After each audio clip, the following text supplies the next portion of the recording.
Ini kekurangan Yadea nomor 7.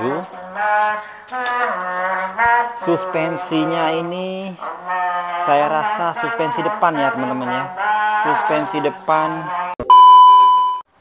Halo semuanya, assalamualaikum warahmatullahi wabarakatuh. Kembali lagi di channel Junior Ferry. Oke teman-teman, backsound kita kali ini ditemani dengan sholawatan ibu-ibu dari komplek. Nggak apa-apa, semoga mengingatkan kita kepada Nabi Muhammad SAW dengan sholawat ini serta istighfar yang telah dilantunkan oleh ibu-ibu komplek pengajian teman-teman. Nah sekarang di video kali ini saya akan share setelah 2 minggu pemakaian dari Yadiati 9, saya mendapati beberapa kekurangan teman-teman dari Yadiati 9. Nah jadi teman-teman yang mau membeli Yadiati 9 harus nonton video ini dulu teman-teman.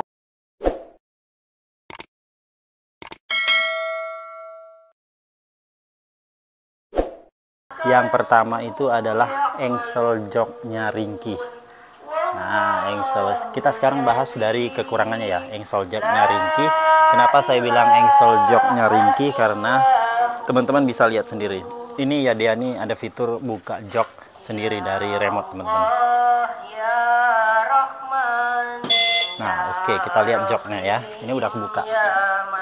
Nah, kenapa engsel joknya ringkih? Bisa dilihat teman-teman. Ini goyang. Nah, terus nggak ada batas, langsung aja nih nempel di kepalanya ini. Nih. Tuh, goyang pula. Nih, kenapa saya bilang engsel jok ringkih? Jadi bisa teman-teman lihat sendiri ya. Saya bukan ngada-ngada nih ataupun ngadi-ngadi. Oke, yang pertama. Yang kedua itu stangnya ini terlalu lurus teman-teman kalau menurut saya. Kenapa stangnya terlalu lurus? Jadi ini sempat buat pegel kalau misalnya kita baru pertama kali pakai Yadea atau 9. Nih, ini lurus banget. Tuh, bisa lihat ya, stangnya cukup lurus. Tapi it's okay lah, masih bisa dimaklumi teman-teman.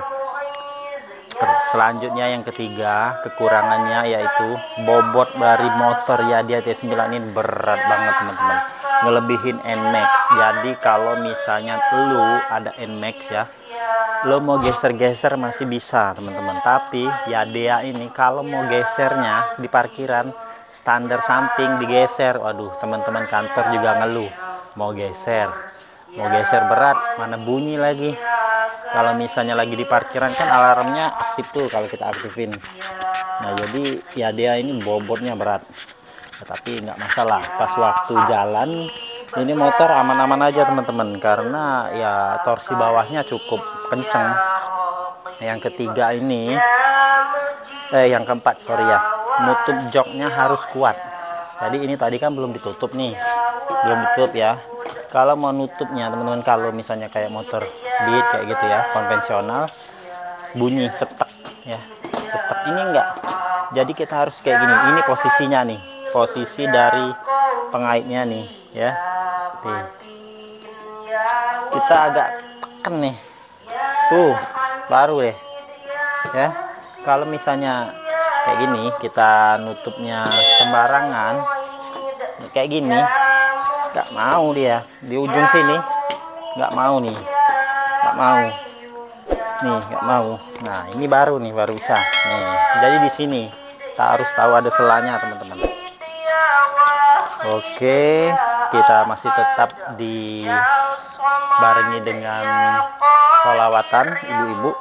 Selanjutnya nomor 5. Nah nomor 5 kekurangan dari Yadea ini, reflektornya kalau kukira ini lebay teman-teman. Karena apa? Reflektornya bisa dilihat ya di bagian belakang ini. Nih reflektor ini lebay. Ini ntar lagi saya akan lepas teman-teman. Karena apa? Karena nggak enak. Nah terus di sini juga ada logo Yadea. Kemarin saya lepas karena kayak berbentuk reflektor teman-teman. Jadi kalau misalnya kena sinar lampu nyala logonya ya. Jadi ngiklan banget kita teman-teman, ngiklanin Yadea banget ya. Jadi aku lepas. Terus di sini juga ada nih logo Yadea, aku lepas juga. Karena apa? Karena warnanya terlalu ngejreng. Oke, lanjut kita ke nomor 6 nih, kekurangan dari Yadia T9 itu speedometernya minim banget informasi. Jadi teman-teman bisa lihat ya. Nih. Ini speedometernya minim banget informasi, teman-teman. Bisa dilihat ya, teman-teman. Jadi di sini, teman-teman, di speedometernya ini hanya ada P. P ini akan berubah menjadi kecepatan kalau kita tekan tombol P atau tekan rem. Tuh, berubah ya. Jadi ini kilometer, kecepatan. Ini posisi gear. Ini odometer, ini bar baterai. Ya, lampu sen ada di sini di luar. Ready. Ini menandakan bahwa motor ini tinggal gas. Tuh ya. Oke. Nah, karena minim informasi teman-teman, kalau mau ganti gear sini gigi 2, gigi 3-nya nggak ada nih, nggak tahu ya, dia Indonesia ya, dia T9 ini nggak dilengkapi dengan gigi 3, padahal di luar sana di sini ada 3 nih teman-teman, bisa lihat ya, ada 3-nya tuh, 3 ya, tapi nggak ditaruh di sini, cuman ada 2 tuh, 1 2 3 nggak bisa, nggak ada, karena maksimal kecepatan dari T9 ini di 60 sekian. Nih bisa ya, nih 68 kalau nggak jalan ya, kalau nggak jalan. Tapi kalau nggak jalan, kalau nggak ada beban, nggak ada bobot ya, kalau mantep. Kalau misalnya pas waktu jalan itu sudah saya tes teman-teman, itu paling 63 65 lah, karena saya juga ringan dengan berat 55 kg. Oke teman-teman ya, minim informasi kalau menurut saya. Nah terus selanjutnya bar baterainya ini teman-teman, ini menjadi salah satu kekurangan dari Yadia T9.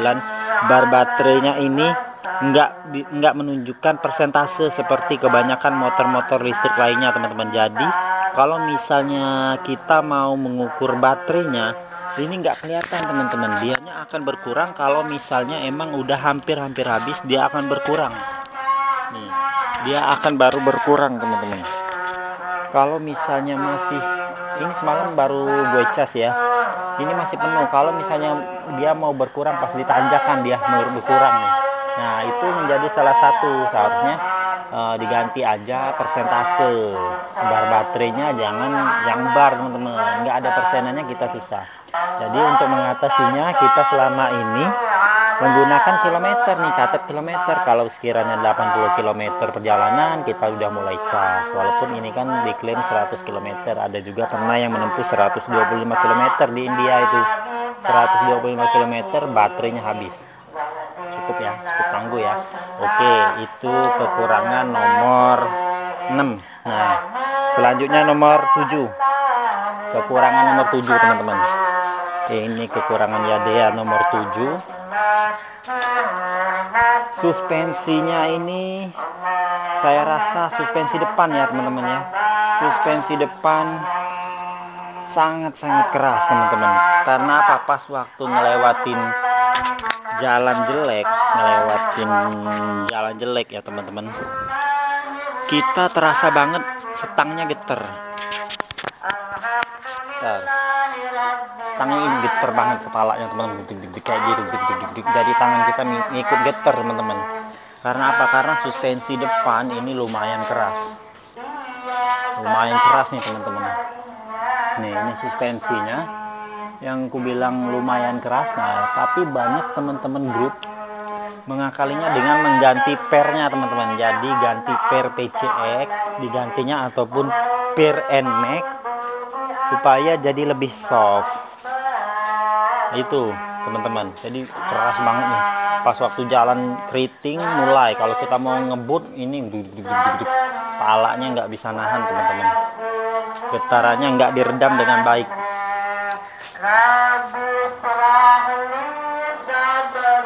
Oke teman-teman, sekarang kekurangan nomor 8. Nomor 8 ini kekurangannya kembali lagi ke jok teman-teman. Joknya ini berarti ada 3 kekurangannya ya.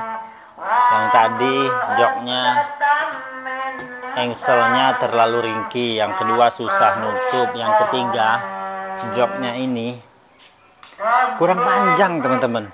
Lihat nih, pendek banget, cuma sekilan nih sisanya nih. Sedangkan ini juga nggak terlalu lebar ya. Untuk posisi ridernya nggak terlalu lebar, sedangkan jok penumpangnya nggak terlalu panjang, jadi pendek. Kalau misalnya panjang dikit aja lagi, ini lumayan panjang teman-teman. Tapi kembali lagi, dia mungkin karena desainnya yang kayak gini nih. Nih desain bagian belakangnya ya, tuh memang kece kalau kulihat ya. Bagian belakangnya agak pendek, makanya joknya juga pendek. Tapi itu menjadi salah satu kekurangan dari Yadea T9. Oke, sekarang kekurangan nomor 9. Yadea T9 kekurangan nomor 9. Ini ada fitur USB charging teman-teman. Nih, USB charging. Nih, kalau on dia ikut on. Oh, tuh on juga nih ya. Nah, apa kekurangannya? Dia ada USB charging, tapi gimana kita mau ngecas handphone kalau decknya ini nggak tertutup teman-teman? Apa konsolnya ini nggak tertutup? Gimana mau ngecas handphone? Ya pasti ditarik orang lah.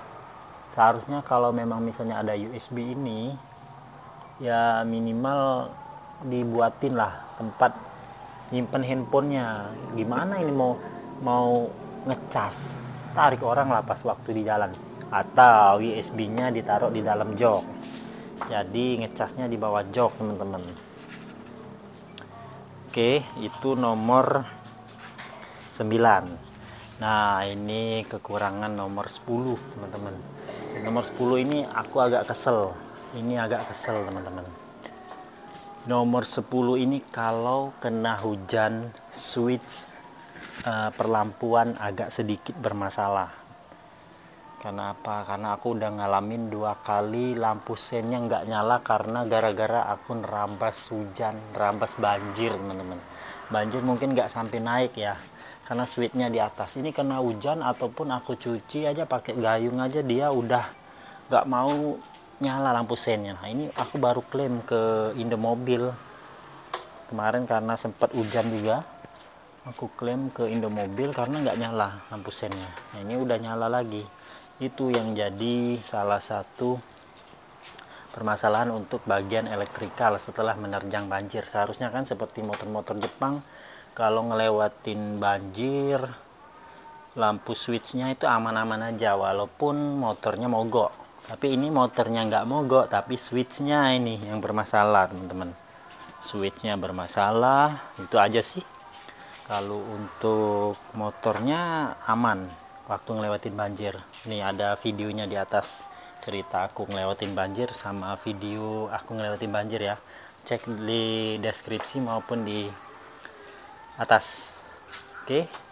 Nah, kira-kira itu aja teman-teman kekurangan dari Yadea T9. Kekurangan pasti ada, kelebihannya. Nah, kelebihannya cek juga ada di link di atas ataupun di link deskripsi untuk melihat kelebihan dari Yadea. Kenapa aku milih Yadea ini, ada juga videonya. Oke, sekian dulu videonya teman-teman. Terima kasih. Assalamualaikum warahmatullahi wabarakatuh.